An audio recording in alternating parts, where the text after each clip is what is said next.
உமர்ன்றவர் அங்க ப்ரொஃபஸரா இருந்திருக்காரு, doctor professor plus அவர். அப்ப காலையில ஒரு 7:45 கார் எடுத்து கிளம்புறாரு, ஒவ்வொரு பகுதியா போறாரு, ஒவ்வொரு பகுதியா எந்த இடத்துல கூட்டம் அதிகமா இருக்கு அந்த இடத்துல பண்ணலாம்ங்கிற ஒரு கான்செப்ட்ல தான் அவர் போறார். அப்படி போகும்போது ஒவ்வொரு இடமா போகும்போது 4 மணிக்கு அவர் தகவல் வருது, என்னன்னா அவருடைய சகாக்கள் கைது செய்யப்பட்டிருக்கிறாங்க, 300 கிலோ வெடிமருந்துகளோட அவர் கைது பண்ணப்பட்டிருக்காங்கன்னும் போது அப்பதான் அவர் யோசிக்கிறாரு, இதை நாம இப்பயே நம்ம இம்ப்ளிமெண்ட் பண்ணணும். ஏன்னா எப்ப வேணாலும் இம்ப்ளிமெண்ட் பண்ணலாங்கிறதுக்காக தான் காருக்குள்ள குண்டே வச்சிருக்கான். இந்த குண்டு என்ன குண்டுன்னு பாத்தீங்கன்னாக்கா, இந்த மாலை 3 மணிலிருந்து 6 மணி வரைக்குமே காருக்குள்ளதான் இருந்தார், காரை கூட்டு வெளியே வரல. அவர் என்ன நினைச்சாருன்னா, செங்கோட்டை பகுதி எப்பவுமே கொஞ்சம் ஹை செக்யூரிட்டி பகுதி, அது இல்லாம நிறைய சுற்றுலா பயணிகள் வரக்கூடிய பகுதி. அவர் நினைச்சது அதுதான். ஆனா அவர் நினைச்ச மாதிரி அன்னைக்கு கூட்டம், ஏன்னா அன்னைக்கு மண்டே. இதே சண்டே இருந்திருந்தாக்கா மிகப்பெரிய ஒரு அசம்பாவிதம் நடந்திருக்கும். மண்டேங்கிறதுனால அங்க பெருசா கூட்டம் இல்லை. அப்ப அவர் அதை எதிர்பார்க்கல. அப்ப என்ன பண்றாருன்னா, இப்போ செங்கோட்டை பார்க்கிங்ல கூட்டம் இல்லைன்னும் போது ஏதாச்சும் ஒரு சிக்னல்ல வெடிக்க வைக்கணுங்கிறதுக்காக தான் 6:45க்கு தமிழ்நாடு காவல்துறை 2022 அந்த கோயம்புத்தூர்ல நடந்த அந்த பாம் பிளாஸ்ட் இன்னி வரைக்கும் கூட என்ன சொல்றாங்கன்னா, சிலிண்டர் வெடிப்பு தான் சொல்றாங்க. இவங்களுக்கு தமிழ்நாட்டுல கேரளால நடந்தா சிலிண்டர் வெடிப்பு, இதே உத்தரப்பிரதேஷ், இதே பீகார், இதே குஜராத்தில் நடந்தாக்கா மோடியோட தோல்வி, அமித்ஷாவோட தோல்வி, பயங்கரவாதிகள் சதி திட்டம். நீ இவங்க இவ்வளவு பேசுறாங்கல்ல, மோடியை பத்தி பேசுறவங்க, இவங்க அமித்ஷா பத்தி பேசுறவங்க, ஏன் பயங்கரவாதி பத்தி பேச மாட்டீங்க? அவர் என்னைக்குமே எதற்கும் பயப்பட்டது கிடையாது. 2014க்கு முன்னாடி கண்ணாடி கூண்டுல நின்றுதான் நீங்க சுதந்திர உரையாக இருக்கட்டும், குடியரசு தின உரையாக இருக்கட்டும், கண்ணாடி கூண்டுக்குள்ள நின்றுதான் ஒரு பிரதமர் பண்ணுவார். ஆனா இவர் வந்த பிறகு எனது நாட்டில் என்ன ஏன் பண்ண முடியும் அப்படின்னு சொல்லிட்டு கண்ணாடி கூண்டை அகற்றி விட்டு ஓப்பன் ஸ்டேஜில் பேசக்கூடிய ஒரு பிரதமர் நம்மளுடைய பிரதமர். அப்ப இவர் உலக நாடுகளே ஆட்டி படைக்கக்கூடிய பிரதமர், இதுக்கெல்லாம் பயப்பட மாட்டார். நீங்க கோவை வரானாலும் சரி, எங்க வரானாலும் சரி, நாங்கள் தெளிவாக சொல்வது ஒன்றுதான், உங்களது வீரத்தை பிரதமரிடம் காட்டுங்கள், எங்களோட ராணுவத்திடம் காட்டுங்கள், அப்பாவி மக்களிடம் உங்களது வீரத்தை காட்டாதீர்கள். அப்படி காட்டினீங்க சொன்னா சிந்தூர் தாக்குதலை போல 2 மடங்கு தாக்குதலை நடத்துவதற்கு நமது ராணுவம் தயாராக இருக்கிறது. ராமர் கோயில் தீர்ப்பு வந்த பிறகு ஒரு அசம்பாவிதம் கூட இந்தியாவில் நடக்கல, ஒரு கலவரம் நடக்கல, ஒரு குண்டுவெடிப்பு நடக்கல. அந்த அளவுக்கு ஒரு பாதுகாப்பான ஒரு தீர்ப்பை நம்ம வாங்கி இன்னைக்கு ராமர் கோவில் கட்டி இருக்கிறோம். அதை பிடிக்காத அண்டை நாடுகள், ஏன்னா இன்னைக்கு இவ்வளவு பெரிய விஷயத்தை ராமர் கோயிலை கட்டி கூட இந்தியாவில் ஒண்ணுமே நடக்கலையே, இந்தியாவுடைய மேலாண்மையை பிடிக்காத காரணத்தினால இந்த இந்தியாவை துண்டாட வேண்டும் என்பதற்காக இது போன்ற சதி செயலை செய்யறாங்க. அதுக்கு இங்கேயே சொத்தை திங்கிறான், இங்கேயே தங்குறான், எல்லாமே இங்கேயே படிக்கிறான், மொத்தமா இங்க பண்ணிட்டு துரோகம் செய்யக்கூடிய நபர்களாக இன்னைக்கு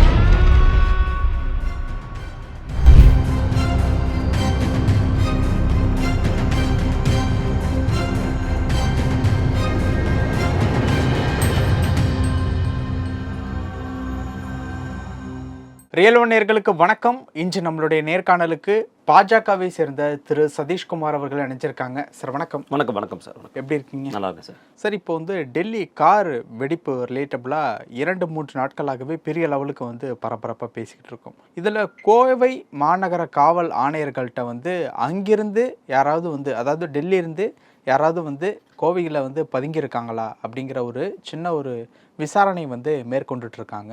அங்கேருந்து இங்கே வரக்கூடிய அளவுக்கு நம்மளுடைய பாதுகாப்பு கொஞ்சம் டல் ஆயிருக்கா அப்படிங்கிற மாதிரியான ஒரு கேள்வி வருது. எதுக்காக அங்கிருந்து இங்கே வரணும்? அதுவும் வர்ற 19ஆம் தேதி மோடி அவர்கள் கோவைக்கு வர்றதா, இந்த வேளாண் ரிலேட்டபிளான விஷயங்களுக்கு வர்றதா ஒரு தகவல் வந்திருக்கு. இந்த நேரத்தில் டெல்லியிலேருந்து இருக்கக்கூடிய பயங்கரவாதிகள்னு அறிவிச்சிருக்காங்க. அவங்க கோயம்புத்தூருக்கு வர்றாங்க அப்படின்னா ஏதோ சிக்கலாக இருக்கா மாதிரி தெரியுது. என்ன நடக்குது? அதாவது நீங்க பார்த்தீங்கன்னா சமீப காலமாகவே என்ஐஏவால் கைது செய்யப்படக்கூடிய நபர்கள் அதிகமாக இருக்கக்கூடிய பகுதி ஒன்று கேரளா, 2வது தமிழ்நாடு. தமிழ்நாட்டில் பார்த்தீங்கன்னாக்கா உங்களுக்கு மண்ணடி, சென்னையில் மண்ணடி, அப்புறம் பார்த்தா கோயம்புத்தூர், இந்த மாதிரியான பகுதிகளில் தான் என்ஐஏ அதிகமான பேரை கைது பண்ணுறாங்க. முக்கியமாக கோயம்புத்தூர், மண்ணடி, அதே போல் கேரளாவில் மலப்புரம் அந்த மாதிரி பகுதியில் தான் நிறைய பேர் என்ஐஏவால் கைது செய்யப்படுறாங்க. இவங்கெல்லாம் யாருன்னு பார்த்தீங்கன்னாக்கா, இங்கே இருக்கக்கூடிய இளைஞர்களை மூல செலவு செய்து தீவிரவாத இயக்கத்தில் சேர்த்து விடக்கூடிய ஒரு ஏஜென்ட்டுகளாக தமிழ்நாட்டிலும் நிறைய பேர் இருக்காங்க, கேரளாலையும் நிறைய பேர் இருக்காங்க. அப்படித்தான் உளவுத்துறைக்கு ரிப்போர்ட் வந்திருக்கு. ஒரு 10 நாளைக்கு முன்னாடி என்ன ரிப்போர்ட் அப்படின்னு இருக்குனாக்கா, குடியரசு தின விழாவிலையும், அடுத்த வருஷம் ஆமா 26 குடியரசு தின விழாவிலையும், டிசம்பர் 6 பாபர் மசூதி இடிப்பு நாள் அன்னைக்கும் மிகப்பெரிய ஒரு அசம்பாவித செயல் நடக்க போகுது அப்படின்னும் போது, அப்போ என்ன பண்றாங்க, உளவுத்துறை அலர்ட் பண்றாங்க. அதாவது உள் பாதுகாப்பு அலர்ட் பண்றாங்க, வெளி பாதுகாப்பு கிடையாது. ஏன்னா எப்பவுமே இவங்க எப்படின்னா, இந்த பாகிஸ்தான்ல இருக்கக்கூடிய தீவிரவாதிகளாக இருக்கட்டும், அவங்களுக்கு உதவி புரியக்கூடிய இங்க இருக்கவங்கள கூட இருக்கட்டும், நேரடியாக ராணுவத்திட்ட மோத மாட்டாங்க. பெட்டைத்தனமாக அவங்க கூட மோதிர இடம் அவங்கள ஆண்மை இல்லாதவங்க. அவன் என்ன பண்ணுவானா, இங்கே பொதுமக்கள் கிட்ட, அப்பாவி பொதுமக்கள் தான் குண்டு வைப்பானே தவிர ராணுவத்திட்ட போய் மோத மாட்டான். என்னைக்குன்னா வந்து பாகிஸ்தான் ராணுவமோ பாகிஸ்தான் தீவிரவாதிகளோ ராணுவத்துக்கிட்ட மோதி பார்த்துருக்கீங்களா? எல்லையோரத்தில் பண்ணவே மாட்டான். இந்த மாதிரி ஊருக்குள்ள வந்து இங்க இருக்கக்கூடிய திருட்டு பசங்களா இருக்கிறானுங்க, தேச விரோதிகளா இருக்கான், அவங்க கூட சேர்ந்துக்கிட்டு அவங்க உதவி மூலமா தான் இந்த மாதிரி குண்டு வெடிப்பு சம்பவம் சமீப காலமா நடக்குது. இப்போ நீங்க பகல்காம் தாக்குதல் கூட உங்களுக்கு தெரியும், லோக்கல்ல இருக்கக்கூடிய அவங்களோட உதவி இல்லாம அவன் வந்து அங்கிருந்து வந்து அடிச்சிருக்க முடியாது. அதே தான் இதுவும். இப்போ வந்து படிச்ச டாக்டர், அப்போ உளவுத்துறைக்கு இந்த மாதிரி ஒரு அறிக்கை வரும்போது உளவுத்துறை என்ன பண்றாங்க, லோக்கல் பாதுகாப்பை நம்ம இன்க்ரீஸ் பண்ணணும்னு சொல்லிட்டு லோக்கல்ல இருக்கக்கூடிய அனைத்து போலீஸ் ஸ்டேஷனுக்கும் தமிழ்நாடு உட்பட எல்லாருக்கும் அலர்ட் பண்றாங்க. இந்த மாதிரி ஒரு வந்திருக்கு, அதாவது வெடி மருந்துகள் அடங்கிய காரை தான் வெடிக்க வைக்க போறாங்க அப்படிங்கிற ஒரு தகவல் வந்ததுனால தான் விசாரணை முடக்கி விடும் போது கைது பண்ணப்படுறாங்க. அப்போ கைது பண்ணப்படும் போது ஒரு லேடியும் கைது பண்ணப்படுறாங்க, ஒரு டாக்டர், அவங்களும் ஒரு டாக்டர், அல்பா பல்கலைக்கழகத்தில் படிக்கக்கூடிய டாக்டர்கள் 5 பேருமே, இறந்த உமர் உள்பட இவங்க 5 பேருமே அல்பா பல்கலைக்கழகத்தில் படித்த டாக்டர்கள். எனக்கு தெரிஞ்சு இந்த 5 சீட்டு வேஸ்ட்டு. 5 சீட்டு எவனா ஏழைகளுக்கு கொடுத்துருக்கலாம். நீ குண்டு வைக்க போற, நீ எதுக்குடா டாக்டர் படிக்கிற? நீ டாக்டர் படிக்காம குண்டு வைக்கலாமே. அப்போ என்ன ஆகுதுன்னா, இவங்களை பிடிக்கும் போது 300 கிலோ கிட்டத்தட்ட 290 கிலோ வெடிப்பொருட்கள் இவங்க கிட்ட பிடிபடும் போது அது உமர் என்ன ஆகிறாருன்னா, பிடிபட்டுருச்சு. இவர் எப்ப தெரியுதுன்னா, ஏன்னா காலையிலே இவர் கிளம்பிறாரு. இவரு காருக்குள்ள வந்து தீபாவளிக்கே பிளான் பண்ண மாதிரி. ஆமா, இல்ல இது இப்ப இவரே லட்சுமி நாராயண பெருமாள் டெம்பிள் இருக்கு, உங்களுக்கு தெரியும், உங்களுக்கு டெல்லியில மிகப்பெரிய ஒரு டெம்பிள், ஆனா ரொம்ப ஹை செக்யூரிட்டி டெம்பிள். இவர் அங்கதான் இதை வெடிக்க வைக்கணுங்கிறதுல ஒரு இருந்திருக்காரு. அதனால காலையில் 8 மணிக்கெல்லாம் டிஃபனை சாப்பிட்டு கிளம்பியிருக்கிறாரு. டாக்டர் கூட எங்கேயோ போறாரு, அந்த காலேஜ் இருக்கவங்க நினைச்சிருக்காங்க எங்கேயோ காலேஜ், ஏன்னா ப்ரொஃபசர் அவர் உமர்ன்றவர் அங்க ப்ரொஃபஸரா இருந்திருக்காரு, டாக்டர் ப்ரொஃபசர் பிளஸ் அவர். அப்ப காலையில ஒரு 7:45 கார் எடுத்து கிளம்புறாரு, ஒவ்வொரு பகுதியா போறாரு, ஒவ்வொரு பகுதியா எந்த இடத்துல கூட்டம் அதிகமா இருக்கு அந்த இடத்துல பண்ணலாம்ங்கிற ஒரு கான்செப்ட்ல தான் அவர் போறார். அப்படி போகும்போது ஒவ்வொரு இடமா போகும்போது 4 மணிக்கு அவர் தகவல் வருது, என்னன்னா அவருடைய சகாக்கள் கைது செய்யப்பட்டிருக்கிறாங்க, 300 கிலோ வெடி மருந்துகளோடு அவர் கைது பண்ணப்பட்டிருக்காங்கன்னும் போது அப்போதான் அவர் யோசிக்கிறாரு, இதை நாம இப்பயே நம்ம இம்ப்ளிமெண்ட் பண்ணணும். ஏன்னா எப்போ வேணாலும் இம்ப்ளிமெண்ட் பண்ணலாங்கிறதுக்காக தான் காருக்குள்ள குண்டே வச்சிருக்கிறான் அவன். இந்த குண்டு என்ன குண்டுன்னு பாத்தீங்கன்னாக்கா, இந்த வெடிப்பொருட்கள் என்ன பாத்தீங்கன்னாக்கா, குவாரிகளுக்கு பயன்படுத்தக்கூடியது, குவாரிகள்லாம் இருக்கு இல்லையா, ஆமா, கல் குவாரி, இதுக்கெல்லாம் பயன்படுத்தக்கூடியது, கிணறு வெட்டுறதுக்கெல்லாம் பயன்படுத்தக்கூடிய வெடிமருந்து தான் இது. அப்போ இது எப்பவுமே அவன் ரெடி ஸ்டாக்கா வச்சிருக்கிறான். அதுக்காகத்தான் அவன் வாங்குறது 6-7 பேர் கிட்ட 10 பேர் தாண்டி ஒரு கார் வாங்கியிருக்கான். 10 ஓனர் இருக்கான் அந்த காருக்கு. இப்போ அந்த கார் வந்து பார்க்கிங்ல இருந்தப்ப ஒரு 3 மணி நேரம் கார் பார்க்கிங்ல இருந்து வெளியில வரல, காருக்குள்ளே தான் இருந்தாரு அப்படிங்க. ஆமா, அதாவது மாலை 3 மணில இருந்து 6 மணி வரைக்குமே காருக்குள்ளதான் இருந்தாரு, காரை கூட்டு வெளியே வரல. அவர் என்ன நினைச்சாருன்னா, செங்கோட்டை பகுதி எப்பவுமே கொஞ்சம் ஹை செக்யூரிட்டி பகுதி, அது இல்லாம நிறைய சுற்றுலா பயணிகள் வரக்கூடிய பகுதி. அவர் நினைச்சது அதுதான். ஆனா அவர் நினைச்ச மாதிரி அன்னைக்கு கூட்டல. ஏன்னா நீங்க மண்டே, இதே சண்டே இருந்திருந்தாக்கா மிகப்பெரிய ஒரு அசம்பாவிதம் நடந்திருக்கும்.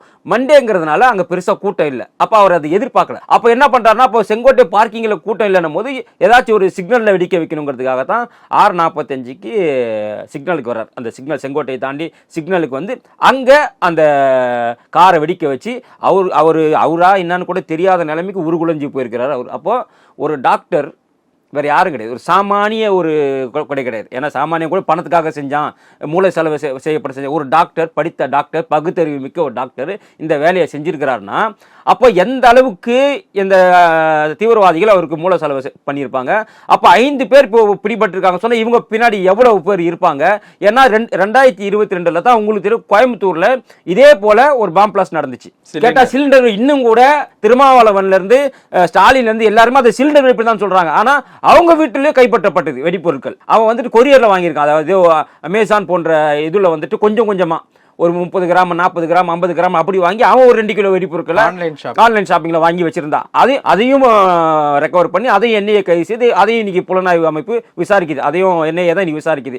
ஏன்னா இங்க இது வரைக்குமே இந்த காவல்துறை, தமிழ்நாடு காவல்துறை 2022 அந்த கோயம்புத்தூர்ல நடந்த அந்த பாம் பிளாஸ்ட் இன்னி வரைக்கும் கூட என்ன சொல்றாங்கன்னா, சிலிண்டர் வெடிப்பு தான் சொல்றாங்க. இவங்களுக்கு தமிழ்நாட்டில் கேரளாவில் நடந்தா சிலிண்டர் வெடிப்பு, இதே உத்தரப்பிரதேஷ், இதே பீகார், இதே குஜராத்தில் நடந்தாக்கா மோடியோட தோல்வி, அமித்ஷாவுடைய தோல்வி, பயங்கரவாதிகள் சதி திட்டம். நீ இவங்க இவ்வளவு பேசுறாங்கல்ல, மோடியை பத்தி பேசுறவங்க, இவங்க அமித்ஷாவை பத்தி பேசுறவங்க, ஏன் பயங்கரவாதி பத்தி பேச மாட்டீங்க?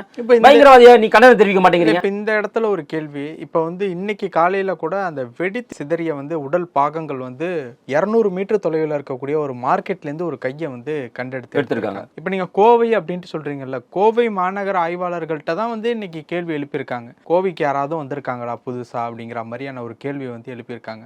ஸோ இந்த மோடி வரக்கூடிய நேரத்தில் இந்த மாதிரி நடக்குது அப்படின்னா, அப்போ மோடி அவர்களுடைய அவர்களுடைய உயிருக்கு ஏதாவது ஆபத்து இருக்கா, ஏதாவது குறி வச்சிருக்காங்களா அப்படிங்கிற ஒரு கேள்வி வருது. மோடியோட உயிருக்கு உண்மையிலேயே அச்சுறுத்தல் இருக்கு. உங்களுக்கு தெரியும், சமீபத்தில் பங்களாதேஷில் உளவாளி ஒருத்தர் கொல்லப்பட்டிருந்தார். பங்களாதேஷில் ஒருத்தர் கொல்லப்பட்டார். இந்திய உளவாளி இல்லை, அமெரிக்க உளவாளி பங்களாதேஷில் கொல்லப்படுறார். அதே போல் பாகிஸ்தான் உளவாளி அவரும் ஒருத்தர் கொல்லப்படுறார். இவங்கெல்லாம் யாருன்னா மோடியை கொல்வதற்காக சதி திட்டம் தீட்டியவர்கள். உங்களுக்கு தெரியும், இப்போ அந்த இறந்து போனது உமர் வந்துட்டு துருக்கியில் ட்ரைனிங் எடுத்தவர். இந்த 5 பேருமே துருக்கிக்கு போயிட்டு வந்திருக்கிறாங்க. இந்த சிந்தூர் போரில் கூட துருக்கி நாடு பாகிஸ்தானுக்கு உங்களுக்கு தெரியும் ஹெலிகாப்டரு எல்லாமே அவங்க அனுப்புனாங்க. அவங்க ராணுவ தளவாடங்கள் எல்லாத்தையுமே பாகிஸ்தானுக்கு ஆதரவாக அனுப்பும் போது இந்தியா கேட்கும் போது பாகிஸ்தான் எங்கள் நட்பு நாடு, நாங்கள் உதவக்கூடிய சூழ்நிலையில் இருக்கிறோன்னு துருக்கியை சொன்னாங்க.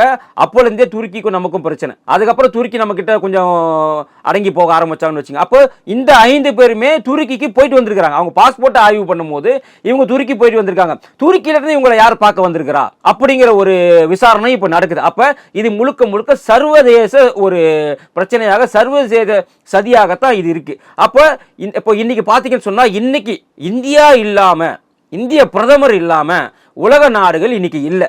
எல்லா விஷயத்திலையுமே இன்னைக்கு ஒரு போர் நிறுத்தமாக இருக்கட்டும், ஒரு போர் தொடங்குவதாக இருக்கட்டும், ஒரு உலகளாவிய பிரச்சனைகளாக இருக்கட்டும், எல்லாத்துக்குமே இன்னைக்கு மோடியோடைய அந்த முடிவு முக்கியமானதாக இன்னைக்கு உலக நாடுகள் பார்க்குறாங்க. இன்னைக்கு உங்களுக்கு இஸ்ரேல்லேருந்து ரஷ்யாவிலேருந்து எல்லோருமே இன்னைக்கு இந்தியாவை ஒரு முக்கிய தலைவராக, மோடி அவர்கள் இந்தியாவை உலகின் ஒரு முக்கிய நாடாகவும் இன்னைக்கு பார்க்க ஆரம்பிச்சாங்க. 2014க்கு முன்னாடி இந்தியா வந்து பாம்பாட்டி நாடுன்னு சொல்லுவான், நம்ம பிரதமருக்கு மரியாதை கொடுக்க மாட்டான். இன்னைக்கு அப்படி கிடையாது. இன்னைக்கு பூட்டான்ல உலக அமைதியோடைய குருவாக நாங்கள் பார்க்கிறோம், உலகின் குருவாக நாங்கள் பார்க்கிறோம்னு பூட்டானோட அதிபர் சொல்றாரு. ஓகே, இப்ப மோடி அவர்களுடைய உயிருக்கு யாரால அச்சுறுத்தல், யார் குறி வச்சிருக்கா, என்ன? அண்டை நாடுகள், நம்மளுடைய வளர்ச்சியை பிடிக்காத அண்டை நாடுகள், இந்தியாவின் வளர்ச்சியை பிடிக்காத அண்டை நாடுகள், உதாரணமாக பாகிஸ்தான், துருக்கி, அது போன்ற இந்தியாவுக்கு எதிரான நிலைப்பாட்டில் இருக்கக்கூடிய சைனா, அமெரிக்கா, இவங்களுடைய கூட்டணி தான் இன்னைக்கு மோடி மேல குறி வச்சிருக்கிறாங்க. அன்னைக்கு கூட மோடி அவர்கள் சைனாவில் பேசும்போது சொன்னார், என்ன சொன்னாரு, நான் எப்படி வந்தேன் என்று யோசிக்கிறீர்களா, இல்லை வந்து விட்டாரே என்று யோசிக்கிறீர்களா அப்படின்னா, அப்போ அந்த வார்த்தையில் எவ்வளோ அர்த்தம். அப்போ இவர் எப்படியும் கொல்லறதுக்கு அந்த சதி நடந்திருக்கு, அதுல இருந்து தப்பிச்சு வந்திருக்காரு. அது அவரே குறிப்பிட்டு சொல்றார், பிரதமரே சொன்னார் அன்னைக்கு சங்காயில. அப்போ பிரதமருக்கு தெரிந்திருக்கிறது, உளவுத்துறைக்கு தெரிந்திருக்கிறது பிரதமருடைய உயிருக்கு அச்சுறுத்தல் இருக்குன்னு. அப்போ இந்தியா முழுக்கவே அவரோட உயிரை பத்தி என்னைக்கும் பயப்படல. உங்களுக்கு தெரியும், அவர் ஆட்சிக்கு வந்த உடனே லாகூருக்கு போனவர், அவர் நேராக போய் நவாஸ் ஷெரீஃபை பார்த்து லாகூருக்கு போனவர். அவர் என்றைக்குமே எதுக்கும் பயப்பட்டது கிடையாது. 2014க்கு முன்னாடி கண்ணாடி கூண்டில் நின்று தான் நீங்கள் சுதந்திர உரையாக இருக்கட்டும், குடியரசு தின உரையாக இருக்கட்டும், கண்ணாடி கூண்டுக்குள்ள நின்று தான் ஒரு பிரதமர் பண்ணுவார். ஆனால் இவர் வந்த பிறகு எனது நாட்டில் என்ன ஏமா பண்ண முடியும் அப்படின்னு சொல்லிட்டு கண்ணாடி கூண்டை அகற்றிவிட்டு ஓப்பன் ஸ்டேஜில் பேசக்கூடிய ஒரு பிரதமர் நம்மளுடைய பிரதமர். அப்போ இவர் உலக நாடுகளே ஆட்டி படைக்கக்கூடிய பிரதமர், இதுக்கெல்லாம் பயப்பட மாட்டார். இன்னைக்கு கோவை வரானாலும் சரி, எங்கே வரானாலும் சரி, நாங்கள் தெளிவாக சொல்வது ஒன்றுதான், உங்களது வீரத்தை பிரதமரிடம் காட்டுங்கள், எங்களோட ராணுவத்திடம் காட்டுங்கள், அப்பாவி மக்களிடம் உங்களோட வீரத்தை காட்டாதீர்கள். அப்படி காட்டினீங்க சொன்னா சிந்தூர் தாக்குதலை போல 2 மடங்கு தாக்குதலை நடத்துவதற்கு நமது ராணுவம் தயாராக இருக்கிறது. அது மட்டுமல்லாம இது திட்டமிட்ட சதி. ஏன்னா அவங்க வந்து லட்சுமி நாராயண பெருமாள் கோவில்ல தான் இது வெடிக்க வைக்கிறதுக்கான எல்லா வேலையும் நடந்திருக்கு. ஆனா அது ஹை செக்யூரிட்டி, உள்ளே போக முடியாது. பக்தர்களாக இருந்தாலும் மெட்டல் டிடெக்டர்ல செக் பண்ணி தான் உள்ள அனுப்புவாங்க. அங்க வெளியே யாருக்குமே அங்க அலோடு கிடையாது, கோயில் உள்ள மட்டும் தான் அலோடு. அதனால இதை கோயிலில் வெடிக்க வைக்கிறதுக்கான பிளான் தானே தவிர, அதுக்கப்புறம் வந்து டிசம்பர் 6 மிகப்பெரிய ஒரு அசம்பாவிதத்தை நடத்தணும். ஏன்னா இன்னைக்கு ராமர் கோயில் கட்டும்போது உலக நாடுகளே ராமர் கோயில் தீர்ப்பு வரும்போது இந்தியா துண்டாடப்படும் சொன்னாங்க. ஆனா அந்த ராமர் கோயில் தீர்ப்பு வந்த பிறகு ஒரு அசம்பாவிதம் கூட இந்தியாவில் நடக்கல, ஒரு கலவரம் நடக்கல, ஒரு குண்டு வெடிப்பு நடக்கல. அந்த அளவுக்கு ஒரு பாதுகாப்பான ஒரு தீர்ப்பை நம்ம வாங்கி இன்னைக்கு ராமர் கோவில் கட்டி இருக்கிறோம். அதை பிடிக்காத அண்டை நாடுகள், ஏன்னா இன்னைக்கு இவ்வளவு பெரிய விஷயத்தை ராமர் கோயிலை கட்டி கூட இந்தியாவில் ஒண்ணுமே நடக்கலையே, இந்தியாவுடைய அந்த மேலாண்மையை பிடிக்காத காரணத்தினால இந்த இந்தியாவை துண்டாட வேண்டும் என்பதற்காக இது போன்ற சதி செயலில் செய்கிறாங்க. அதுக்கு இங்கேயே சொத்தை திங்கிறான், இங்கேயே தங்குறான், எல்லாமே இங்கேயே படிக்கிறான், மொத்தமாக இங்கே பண்ணிட்டு துரோகம் செய்யக்கூடிய நபர்களாக இன்னைக்கு இந்த கூட்டம் மாறிவிட்டது. இந்த இப்படிப்பட்ட கூட்டத்தை நாடு கடத்த வேண்டும். இன்னைக்கு திருமாவளவன் பேசுறாரு, உங்களுக்கு ஏற்கனவே தெரியும், பகல்காம் தாக்குதல் அப்ப திருமாவளவன் என்ன சொன்னார்னா, அவர்கள் ஏதோ இந்துக்கள் என்று பார்த்து சுட்டதாக தெரியவில்லை. இப்படிப்பட்ட கேவலமான ஒரு ஜென்மத்தை பார்த்துருக்கீங்களா? இன்னைக்கு கொன்னவனை கண்டனம் தெரிவிக்காம இது உளவுத்துறையின் தோல்வின்னு சொல்றாங்க. உளவுத்துறை இதை கண்டுபிடித்ததன் காரணமாகத்தான் 15 பேரோட இந்த பலி எண்ணிக்கை நின்றுச்சு. இந்த உளவுத்துறை இந்த 300 கிலோ வெடிபொருளையே கண்டுபிடிக்காம இருந்து இந்த 5 பேரையும் கைது செய்யாம இருந்ததாக்கா மிகப்பெரிய ஒரு அசம்பாவிதம் இன்னைக்கு இந்தியாவில் நடந்திருக்கும். அதை தடுத்து நிறுத்தி இருக்கிறது உள்துறை அமைச்சகமும் உள்துறையும். இன்னைக்கு அவங்க அந்த செய்யலன்னு சொன்னாக்கா இன்னைக்கு வேற மாதிரி மாறி இருக்கும் இந்தியா. அப்ப இந்தியா முன்கூட்டியே இதை கண்டுபிடித்ததன் காரணமாக இன்னைக்கு பலி எண்ணிக்கை குறைவு. பல விஷயங்கள் பேசியிருக்கோம். நேரத்துக்கு ரொம்ப நன்றி சார்.